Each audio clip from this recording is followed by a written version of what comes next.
Assalamualaikum everyone. My group and I will be presenting about Pokong Holding Berhad, one of Malaysia's leading jewellery retailers. Our group consists of 4 members, which is AZHAN, HADIF, NUAIM and FAWWAZ. Without wasting any more time, let's start. Pokong began in 1976 with just one shop, founded by Datuk Chun Yi Siong, built on trust and quality craftsmanship.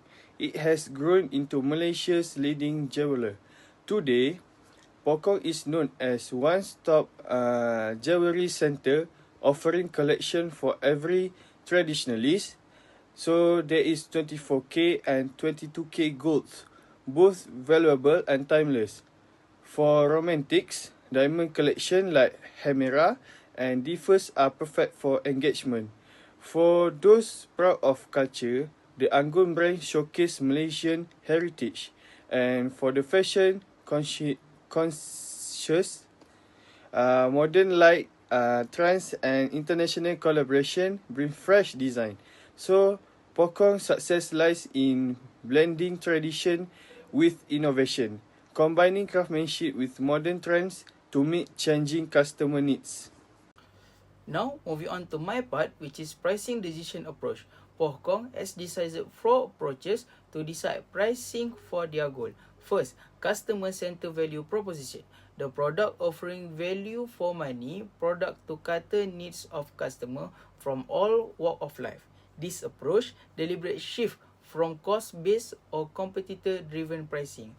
Next is segment product strategy. It's enable company to serve to every diverse customer. This approach also support flexible pricing decision. Next is responsive to gold volatility. Pricing is influenced by fluctuation in global gold price. Promotional and seasonal pricing. Usually, Pokong actively engage in marketing campaign such as Hari Raya, Deepavali and Chinese New Year. So, that is 4 approaches that Pokong used to decide price. Now, moving on to the statement of product cost. As you can see, the total production cost is 1,860,650,735 ringgit.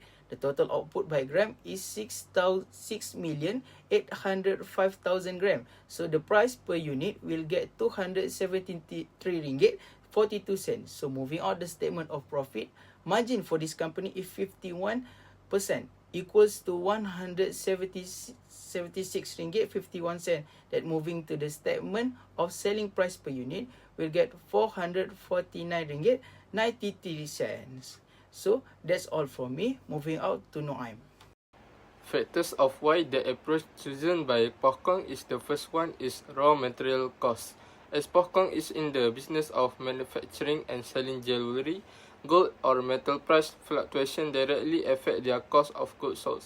They would probably be using a margin over cost plus adjustment. For example, if gold price rise in order to maintain margins, they will have to raise selling price. The second is manufacturing cost. Manufacturing cost includes labor, craftsmanship, grading, polishing, design complexity and packaging. More intricate designs have a higher cost in terms of labor and waste.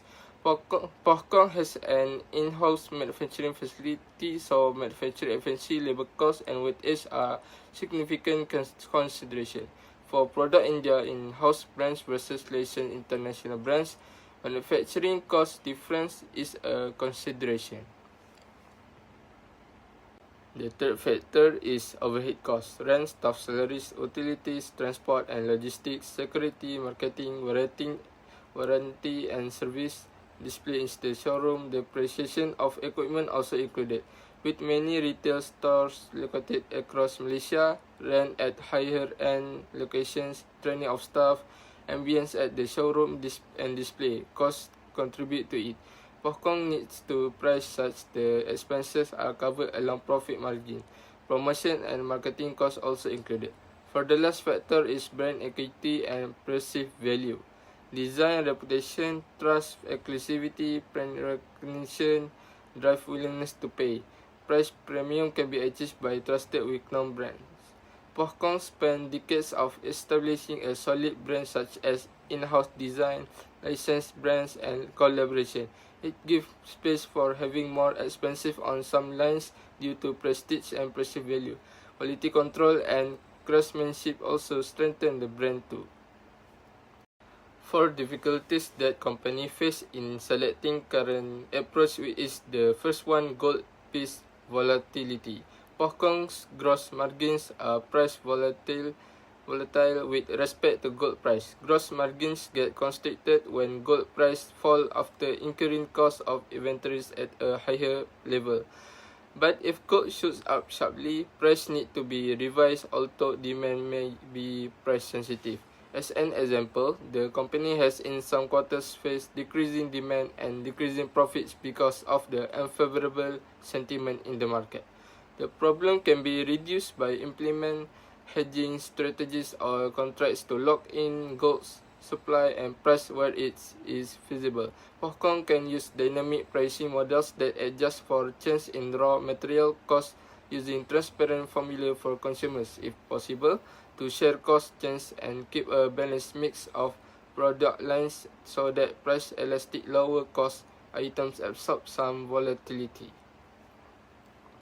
The second is high operating and overhead costs, which is prime showroom rent, staff, security, showroom ambience, and advertising will push up fixed costs.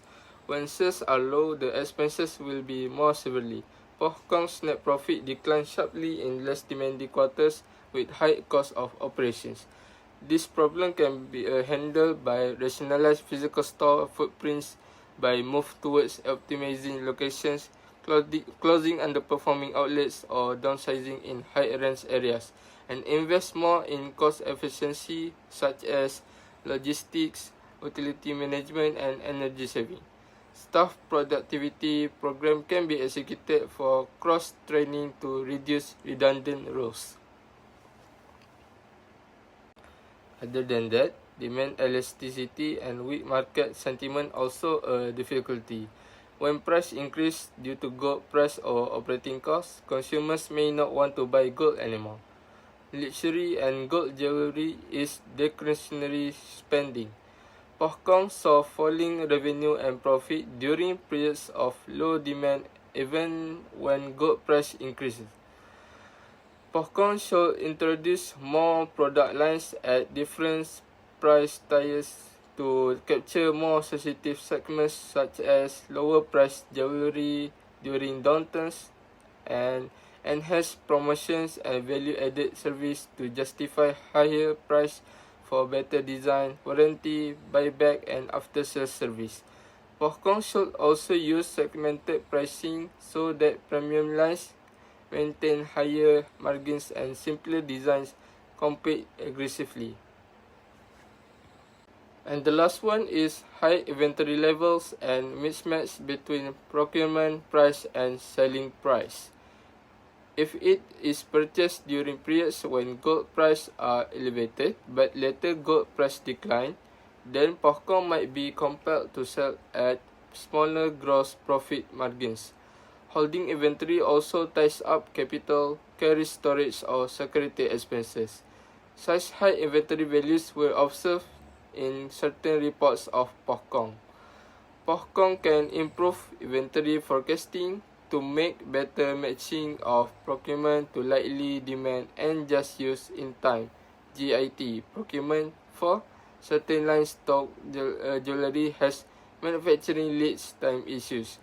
Moreover, Pohkong can implement promotional strategies to clear out inventory earlier and use first in first out, which is FIFO costing, to reduce mismatch in jewelry and gold.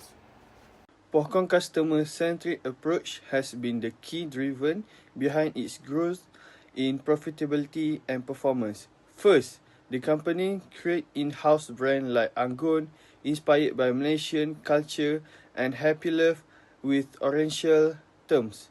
These exclusive collections help Pohkong connect with different cultural tastes and special obsession. Next, they offer bespoke service, personalized jewelry that creates meaningful experience. This builds strong customer loyalty And finally, by serving multiple generations in the same family, Pokong shows the long-term trust it has earned through quality and a person touch. Net profit increased significantly from 78.44 million to 116.92 million in the financial year ending July 31st, 2024. Revenue also grew from 1.47 billion to 1.64 billion in the same period. Earnings per share rose from 19.12 cents to 28.49 cents, proving that the company is generating more value for its investor. On the top of higher sales, Pokong has become more efficiency in managing its inventory and asset. This means better use of resources and stronger margins. Their financial health has improved with a higher profit margin and stronger current ratio, showing that they can easily meet short-term obligations. In short, Pokong focus on customer through unique brands and personalization and also long-term trust has directly enhanced profitability, efficiency, and overall performance, making it both a trusted and a strong investment. Now, moving on to my part, I will present about 8 factors influencing the pricing decision that could be considered by the Pokong Holdings Berhad. The first one is raw material cost and gold price volatility. Pokong's business depends on gold prices. It's the foundation of their pricing model. When gold prices go up, both revenue and profits will increase. For example, sales rise from 1.47 billion ringgit in 2023 to 1.64 billion ringgit in 2024, and profit after tax jumped from 78.4 million to 116.9 million. The second one is brand equity and perceived value. Pokong has built a trusted reputation over 48 years, guided by values like integrity and honesty. This reputation reduces customer risk, especially in an industry where counterfeits and online anonymity exist. Because of this trust, Pokong can charge higher prices compared to lesser-known competitors. Next, competitive landscape and positioning. Pokong operates in a crowded market, competing with big local chains like HAZHAN and Tomei, as well as many small gold shops. So the workmanship fee creates a competitive edge, since smaller shops cannot easily justify such premiums. Then, microeconomic and regulatory environment. Rising tourist arrival, especially from China, creates strong demand for luxury jewelry like Pokong's. However, the weak ringgit has two effects. It makes import more expensive for Malaysians, but it also makes Malaysia cheaper for foreign tourists, creating both opportunities and challenges. After that, digital transformation and channel influence. Pokong's online sales jumped 191%, driven by digitalization. So to maintain trust, prices must remain consistent across physical store and online platforms. Any gap could damage credibility. Next, customization and design. Pokong's pricing goes beyond the gold's material cost. It also reflects creativity and emotional significance. Then, operational efficiency and cost structure. Pokong focuses on improving production and operational efficiency to manage its cost structure. Lower cost per unit give the company flexibility. It can either reduce prices to win market share or maintain prices and enjoy higher margins. For the last one is product portfolio and market segmentation. For the first tier includes gold bars and coins, priced just above market rates. These are mainly for B40 and M40 groups who see gold as a saving or investment tool. So the second tier is in-house brands like Anggun and Trends. Their pricing uses a market model reflecting designs, craftsmanship and brand value. So for the third tier is licensed and global brands like Disney and Hemera Diamonds, which carry much higher premiums due to international designs, exclusivity and licensing costs. Lastly, I want to present about 8 pricing strategies that could be implemented by the company for profitability and performance enhancement. The first one is full cost plus pricing. This method suits Pohkong standard, high volume jewelry pieces that are sold mainly by weight, not exclusive design. Currently, Pohkong's gross margin is only 22.64%, much lower than the industry average of around 40%, which signals room for improvement. To apply this strategy effectively, Pohkong must carefully review all fixed and variable costs, including gold price fluctuations, labor, production overheads, and retail expenses. The second one is relevant cost pricing for investment-grade bullion. Since the value is mostly determined by the daily global spot price of gold, Pohkong adjusts prices dynamically to follow the market. A small fixed premium is added to cover manufacturing, packaging distributions, and a narrow profit margin. This transparent method positions Pohkong as a reliable and trustworthy provider of investment gold. The next one is market skimming pricing for luxury and exclusive collection. This approach suits Pohkong's premium lines, especially the Hemera collection, which features the world's most brilliant 101 facet diamonds. The rarity and craftsmanship of Hemera justify charging significantly higher prices than conventional diamonds. Then, market penetration pricing for entry-level collections. For Pohkong, this strategy aligns with the D First Diamond collection, marketed as a cherished keepsake for every girl. It targets young consumers or first-time buyers with smaller budgets, making diamonds more accessible. For the next strategy is product line pricing for hierarchical value perceptions. Pohkong already practices this through gold purity levels, which is 9K to 24K, and its collection like Anggun and Premium Exclusive.